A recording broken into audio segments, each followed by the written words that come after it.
Bonjour à tous, on continue notre périple culinaire, je vous retrouve avec la 4e technique de la semaine.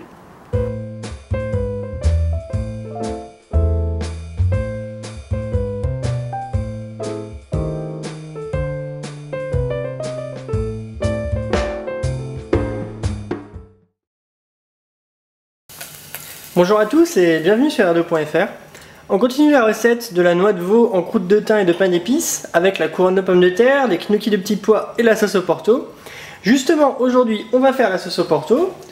Donc, dans une casserole, faire fondre une noisette de beurre.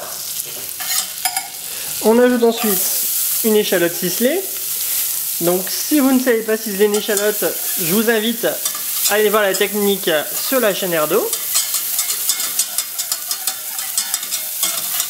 On la fait revenir tranquillement.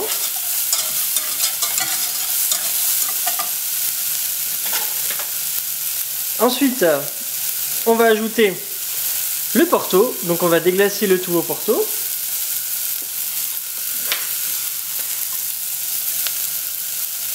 Donc on laisse revenir un peu les échalotes.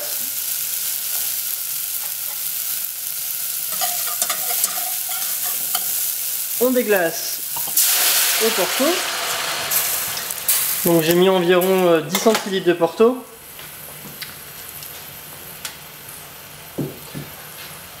On va laisser réduire. Donc pas totalement bien sûr, on va réduire de moitié. Et on va ensuite ajouter du fond de veau. Donc l'équivalent de 15 centilitres de fond de veau. Soit vous prenez du fond de veau déshydraté acheté en grande surface, soit c'est du fond de veau que vous avez fait vous-même.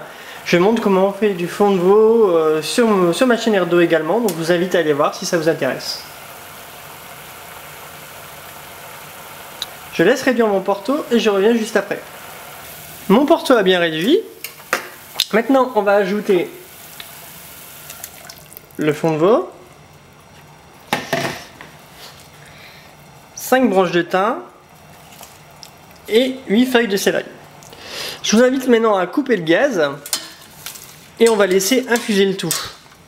Donc le but c'est que la sauce prenne bien le goût du thym et du céleri. On laisse infuser pendant 10 minutes. Quand l'infusion sera terminée, on réduira notre sauce pour que les saveurs se concentrent.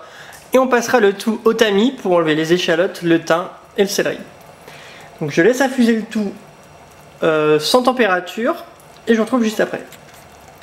Donc l'infusion est terminée. On va maintenant faire réduire notre sauce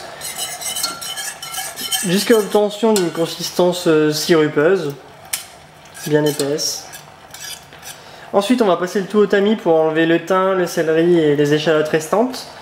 Et on va mettre une petite noisette de beurre dedans pour faire ressortir les saveurs. Je fais réduire ma sauce et je vous retrouve juste après. La sauce a fini de réduire, je l'ai passée au tamis pour enlever les échalotes, le céleri et le thym.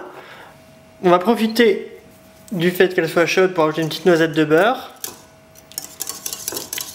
On va intégrer le beurre à la sauce tranquillement dans le bol.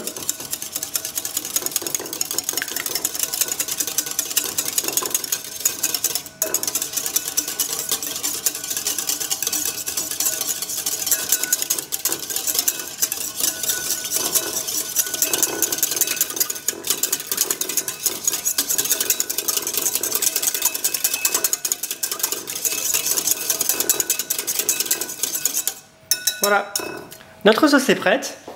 C'est fini pour aujourd'hui, je vous retrouve demain pour la suite de la recette. À bientôt.